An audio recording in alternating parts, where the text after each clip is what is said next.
Hello and welcome to Millennium News Hour and happy Independence Day to all of our audiences. I am Tanzeeba Nauri. In today's bulletin, we will present top and trending news from across the nation and the world. Let's begin with the headlines of the day.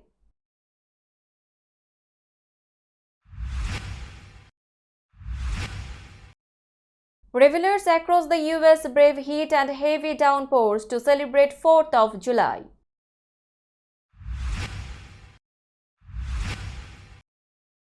Philadelphia shooting, 5 killed and 2 wounded after man opens fire.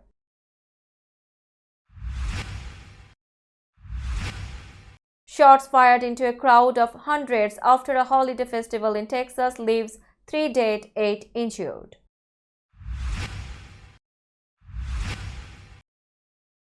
Biden urges new laws to curb gun access after a string of shootings.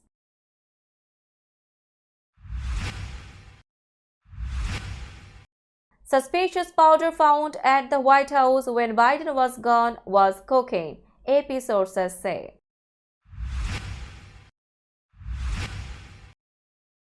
Meta looks to target Twitter with a rival app called Threads.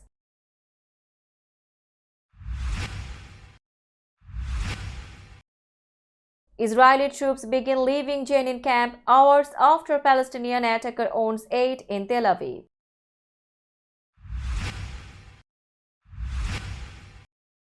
Ukrainians honor award-winning writer killed in Russian missile attack on restaurant.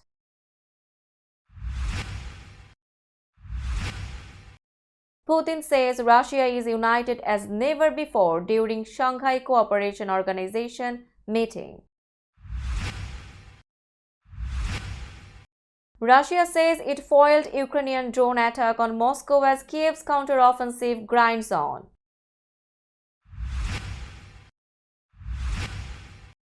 Turkey says Quran burning in Sweden raises questions about its reliability as a possible NATO member. China restricts exports of high-tech metals in a slap at Washington ahead of Yellen's visit. UK police reopen Partygate probe into lockdown breaching conservative jingle and mingle bash. Roger Federer receives a lengthy standing ovation at Wimbledon from fans and from Princess Kate. And Andy Murray gets a win at rainy Wimbledon and a thumbs up from Roger Federer.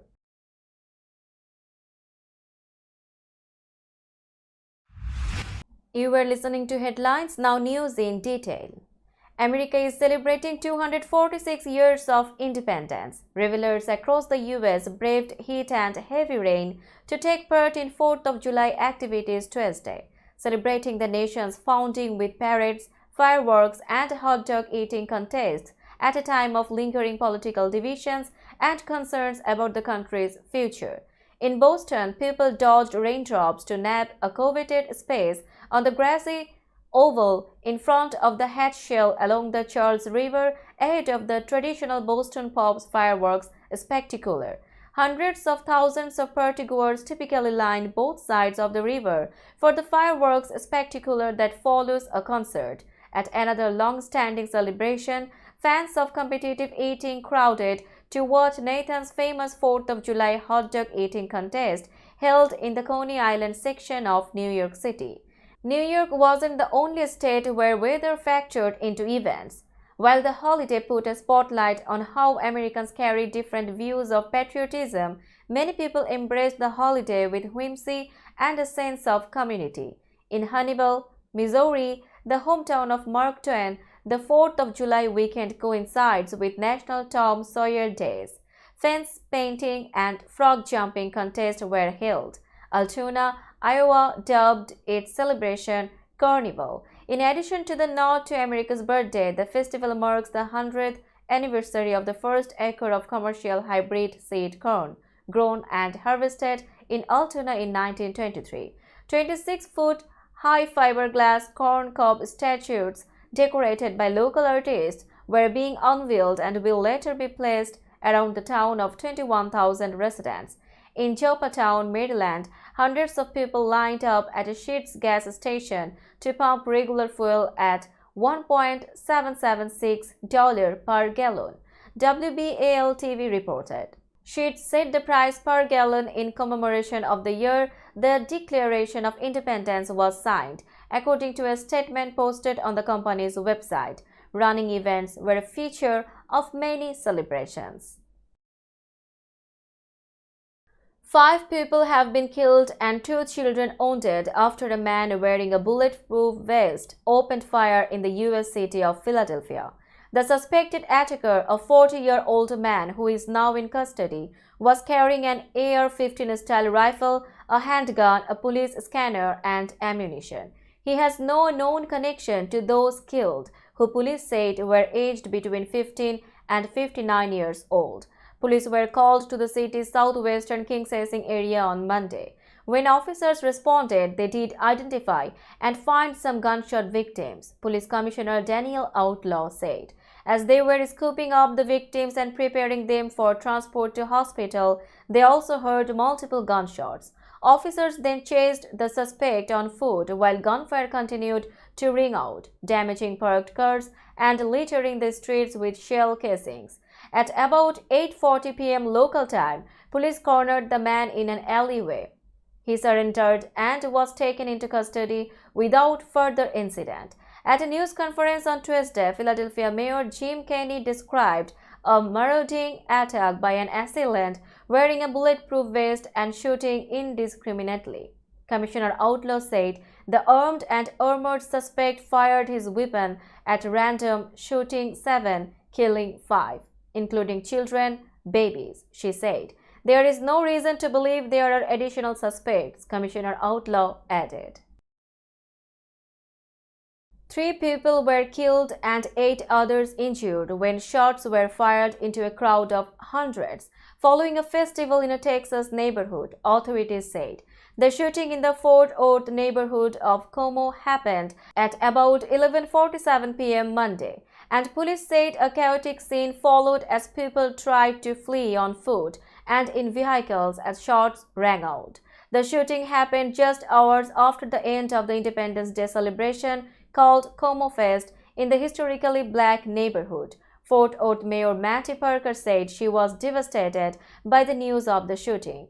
My heart breaks for the victims, their loved ones, and the entire Como community that works to build positivity and celebration in their community and our city, Parker said on Twitter. Police said that responding officers found multiple victims in a parking lot, including one who was pronounced dead at the scene. Others were taken to hospitals by ambulance or private vehicles. One of the 11 victims is a juvenile, police said. No arrest had been made as of Tuesday morning. It was also unclear how many people may have opened fire. President Joe Biden has urged lawmakers to act after a series of shootings in major cities killed at least 10 people, underscoring the country's ongoing struggle with gun violence. In a White House statement released on Tuesday, Biden called on Republican legislatures to join him in putting forward common-sense reforms, including a ban on assault weapons, universal background checks, and an end to legal immunity for gun manufacturers.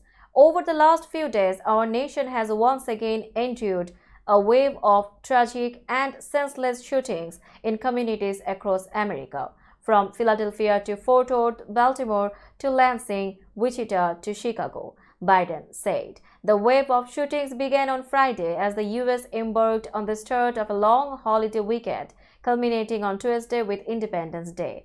On Friday night in Chicago, Illinois, 1 person was killed and 3 others wounded in a sidewalk shooting. Then early on Sunday, 2 more mass shootings broke out, one at a club in Wichita, Kansas that wounded 11 and another at a block party in Baltimore, Maryland that left 2 dead and 28 injured. The violence continued on Monday when gunfire in Philadelphia, Pennsylvania killed 5 and hurt 2 children. A shooting that same evening in Fort Worth, Texas killed 3 after a neighborhood festival. And in the early hours of Tuesday, an altercation at a party in Lansing, Michigan led to a shooting that injured 5.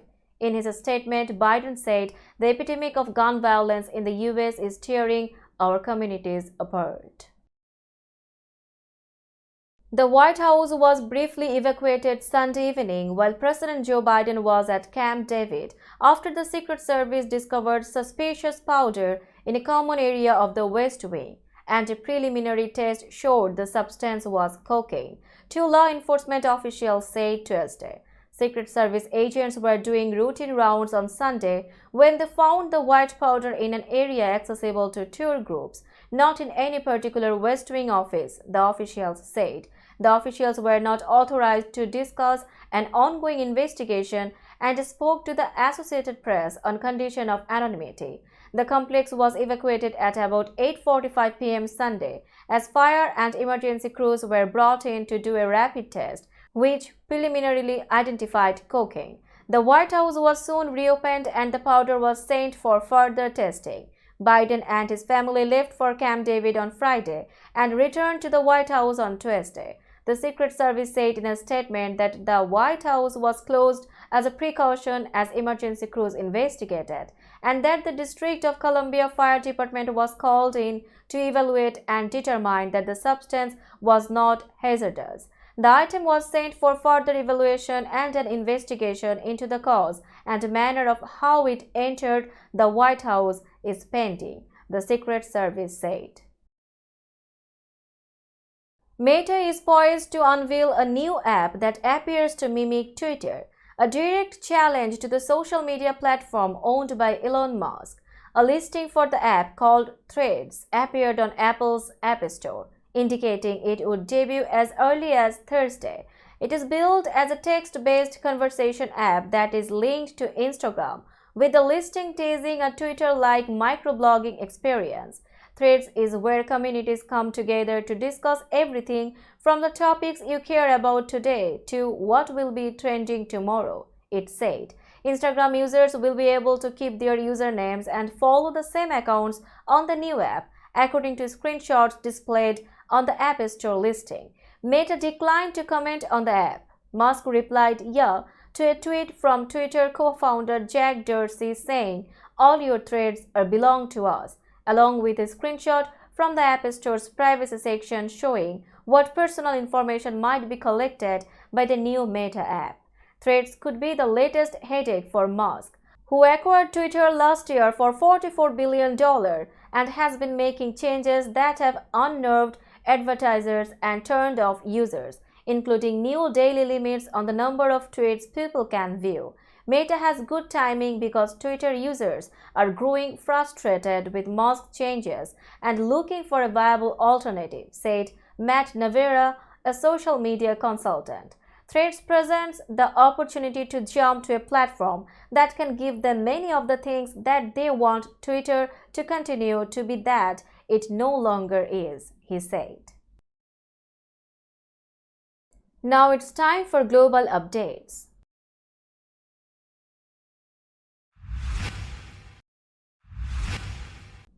The Israeli military began withdrawing troops from a militant stronghold in the occupied West Bank late Tuesday, security officials said, winding down an intense two-day operation that killed at least 12 Palestinians, confiscated hundreds of weapons, and left a wide swath of damage in its wake. But heavy fighting between Israeli troops and Palestinian militants continued in parts of the Jenin refugee camp, delaying the planned pullout. The development came hours after a Hamas militant rammed his car into a crowded Tel Aviv bus stop and began stabbing people, wounding 8, including a pregnant woman who reportedly lost her baby. The attacker was killed by an armed bystander. Hamas said the attack was revenge for the Israeli offensive. Visiting a military post outside Jenin, Israeli Prime Minister Benjamin Netanyahu indicated the operation, one of the most intense in the territory in nearly 2 decades, was nearing its end. But he vowed to carry out similar operations in the future. At this moment, we are completing the mission, and I can say that our extensive operation in Jenin is not a one-off, he said. The Israeli military said it carried out an airstrike late Tuesday, targeting a militant cell located in a cemetery. It said the gunmen threatened forces moving out of the camp. There was no immediate word on casualties. Israeli and Palestinian officials also reported fighting near a hospital in Jenin late Tuesday. An Associated Press reporter on the ground could hear explosions and the sound of gunfire. Palestinian hospital officials told the official Wafa news agency that 3 civilians were hit by Israeli fire. Dozens of people with flowers, many unable to hold back tears, bid farewell Tuesday to an award-winning Ukrainian writer who was among those killed by a Russian missile attack on a popular restaurant in eastern Ukraine. The memorial service for Victoria Amelina, who was 37 years old, was held in the crowded main hall of St. Michael's Cathedral in Kiev, where ceremonies are usually held for soldiers who were killed on the battlefield. Amelina died in a hospital from injuries sustained in the June 27 strike on a popular restaurant frequently visited by journalists and aid workers in the city of Kramatorsk. 12 other people also lost their lives in the attack. Usually, we gather here to say goodbye to the most deserving, said Archimandrite Lavrenti, the Orthodox priest leading the service. Considering the times we live in, leading a worthy and dignified life for each of us is the best tribute we can offer in memory of those who have passed away into eternity. Around 100 people, including representatives from the Ukrainian literary community, relatives, and residents of Kiev, gathered at the church to honor Amelina, a prominent writer who had turned her attention from literature to documenting Russian war crimes after Russia invaded Ukraine in February 2022. Mourners approached the closed casket, gently touching the yellow and blue Ukrainian flag covering it.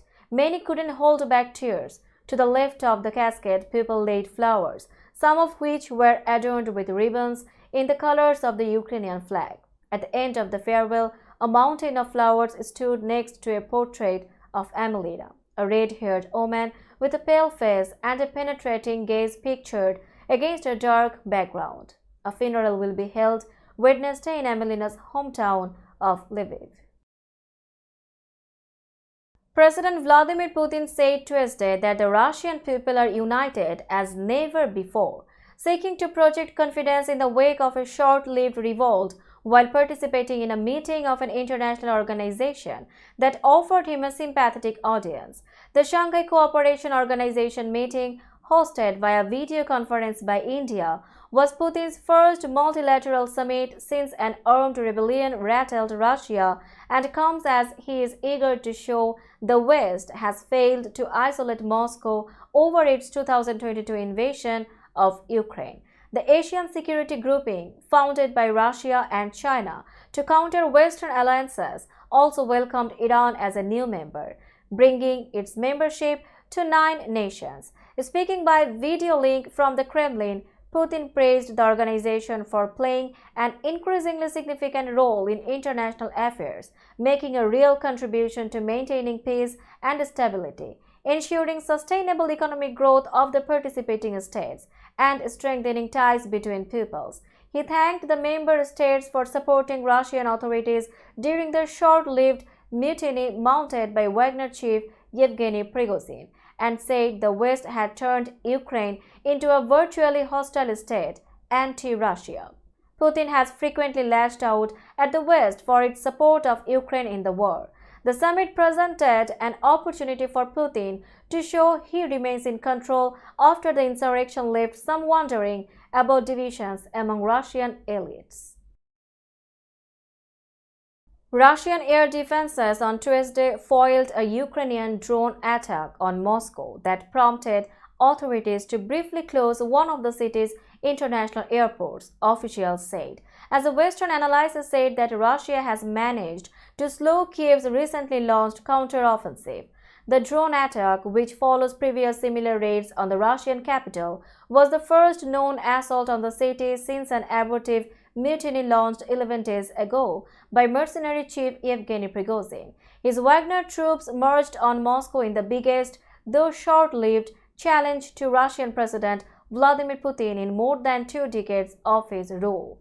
Authorities in Ukraine, which generally avoids commenting on attacks on Russian soil, didn't say whether it launched the drone raid. The Russian Defense Ministry said that 4 of the 5 drones were downed by air defenses on the outskirts of Moscow and the 5th was jammed by electronic warfare means and forced down. There were no casualties or damage, Moscow Mayor Sergei Sobyanin said. As with previous drone attacks on Moscow, it was impossible to verify the Russian military's announcement that it downed all of them. Turkey's foreign minister said Tuesday that Swedish authorities' failure to prevent Quran burning protests in their country is raising security concerns and questions about Sweden's credentials for possible NATO membership.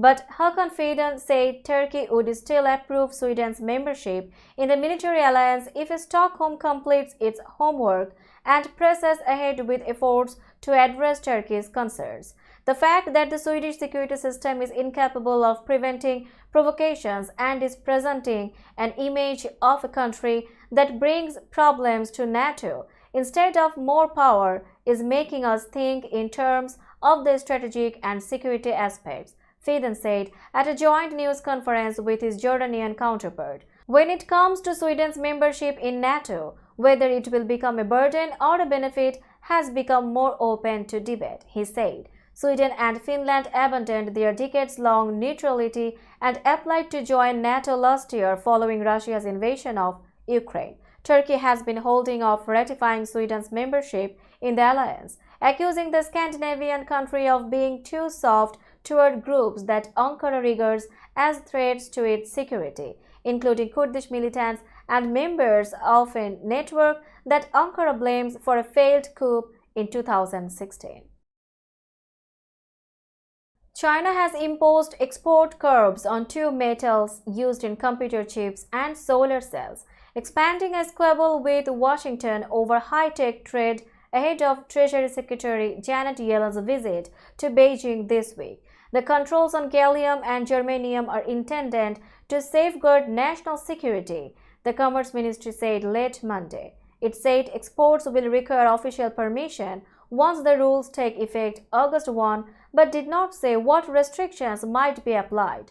China's leader Xi Jinping's government is frustrated by U.S. curbs on access to advanced processor chips and other technology on security grounds. But Beijing has been slow to retaliate, possibly to avoid disrupting China's fledgling developers of chips, artificial intelligence, and other technology. Yellen is due to arrive Thursday as part of efforts by the Biden administration to revive relations that have plunged to their lowest level in decades due to disputes about technology, China's military buildup, human rights, and other irritants. China is the biggest global source of gallium and germanium, which are produced in small amounts but are needed to make computer chips for mobile phones, cars, and other products, as well as solar panels and military technology. The United States gets about half its supply of both metals directly from China. According to the U.S. Geological Survey, China exported about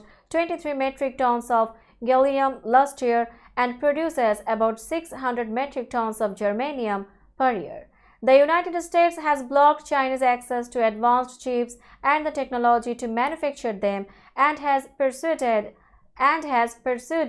allies, the Netherlands and Japan, to limit exports of chip-making tools. British police on Tuesday reopened an investigation into lockdown-breaching government parties after viewing video of Conservative Party staffers dancing and drinking at a 2020 Christmas soiree. The Jingle and Mingle party at Conservative headquarters was held when indoor social mixing was barred under rules imposed to curb the spread of the coronavirus. The Metropolitan Police Force said it also was looking into a gathering in Parliament on December 8, 2020, reportedly attended by members of the House of Commons and the House of Lords. The announcement reopens investigations into Partygate that the government had hoped were finished. The revelation that political staffers held birthday gatherings, garden parties, and wine time Fridays in the Prime Minister's office and other government buildings during the pandemic sparked anger among Britons who had followed the rules, unable to visit friends and family or even say goodbye to dying relatives in hospitals. Police issued fines to scores of people, including then Prime Minister Boris Johnson and current leader Rishi Sunak, who was Treasury Chief in Johnson's government. The scandal helped end Johnson's tenure. He was forced out of office by his own party in July 2022, amid mounting questions about his judgment and ethics. Now it's time for business news.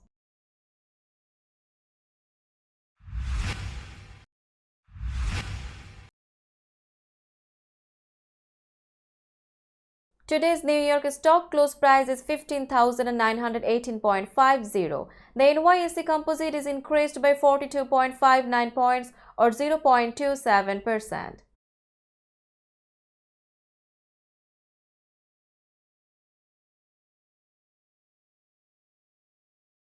Tokyo stock close price is 33,422.52. The Nikkei 225 index is decreased by 330.81 points or 0.98%.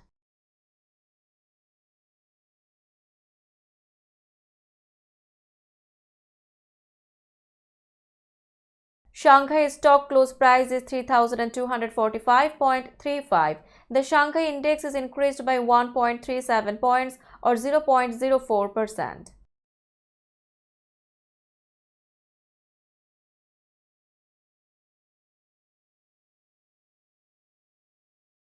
Hong Kong stock close price is 19,415.68. The Hang Seng index is increased by 109.09 points or 0.57%.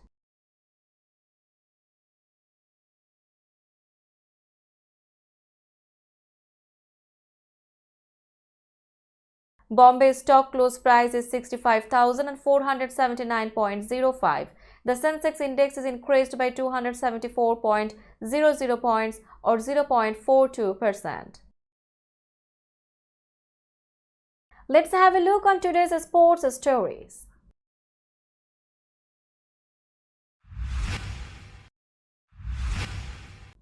Roger Federer received a standing ovation of 1.5 minutes from spectators including Princess Kate as he entered the royal box at Central Court on Tuesday, when he was celebrated during a brief ceremony for his career and his men's record 8 singles championships at Wimbledon. Wearing a cream-colored suit with his purple All England Club members pin attached to a lapel, along with a striped shirt and polka dot tie, the retired Federer walked to his seat and stood between his wife Mirka and the Princess of Wales in the special section above one of the baselines in the Grand Slam tournament's main stadium.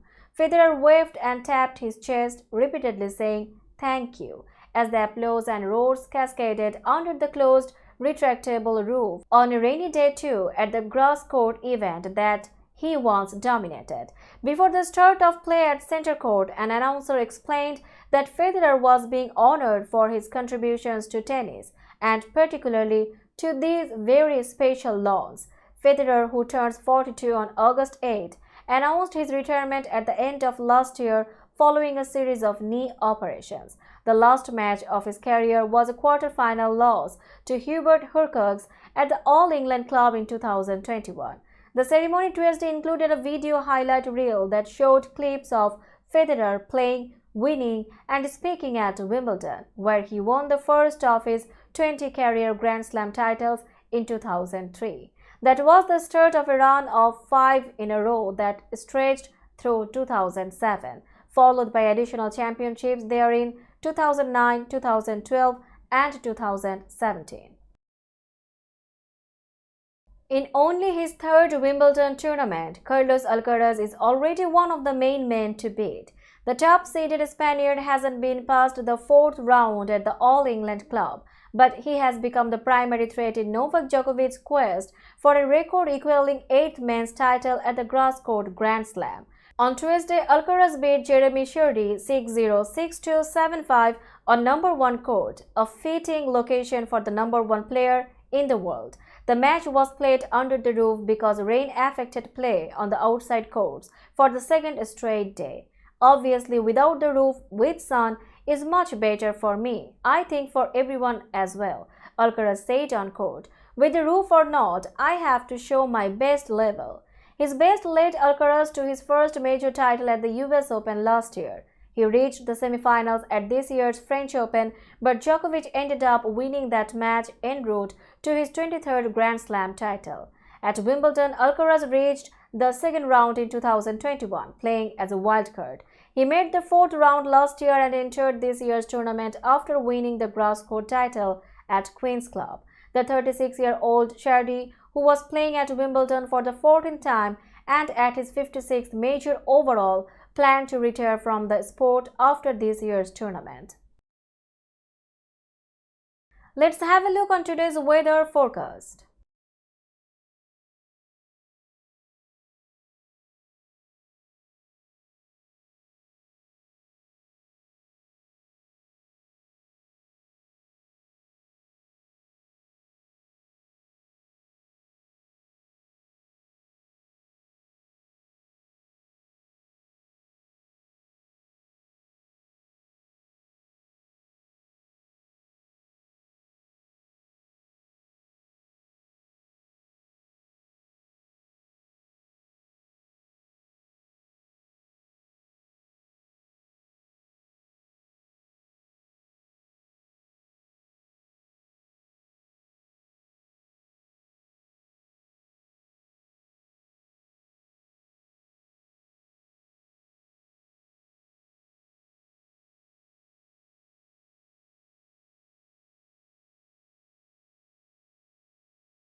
That's all in today's news. Keep watching Millennium News 24 for latest update. Millennium TV USA and Millennium News 24 network is transmitted and available to be watched free for all at TVs such as Sony, Samsung, LG, Roku TV, Amazon TV and Apple TV. And also in all European countries and Australia available with Sky Network, Worldwide Jago TV, Radiant IPTV, Worldwide Jago BD Network and Horizon Satellite globally. Stay connected with us for all types of informative and entertainment program. Thank you.